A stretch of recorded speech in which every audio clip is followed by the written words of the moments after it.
ماذا نتعلم من النملة في التي أنذرت قومها وهي في قول الله عز وجل في سورة النمل: حتى إذا أتوا على وادي النمل قالت نملة يا أيها النمل ادخلوا مساكنكم لا يحطمنكم سليمان وجنوده وهم لا يشعرون. ننظر إلى هذه الآية العظيمة التي فيها الأوامر وفيها النصائح وفيها التوجيهات وفيها الإرشادات. قال الله عز وجل: حتى إذا أتوا على وادي النمل قالت نملة.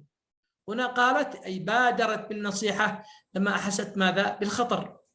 يا أيها، إذن يا هنا المقصود النداء، إذا نادت الأول بادرت ثم نادت بحرف النداء يا. أيها نبهت، فأيها لماذا يسمعها البعيد وينتبه كذلك الجميع البعيد والقريب. يا أيها النمل ادخلوا مساكنكم. هنا ادخلوا أي أنذرت، فلم تكن آنيا بس لتهرب وحدها، إنما كذلك أنذرت قومها بأن يدخلوا.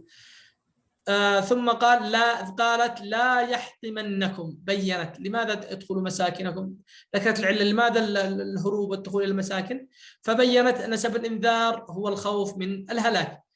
لا يحطمنكم سليمان وجنوده وهم لا يشعرون، اعتذرت وأحسنت الظن بسليمان وجنوده فأنهم قد يفعلون هذا الشيء وهم لا يشعرون. فإذا في هذه الآية بادرت وأنذرت ونادت وبينت ونبهت واعتذرت.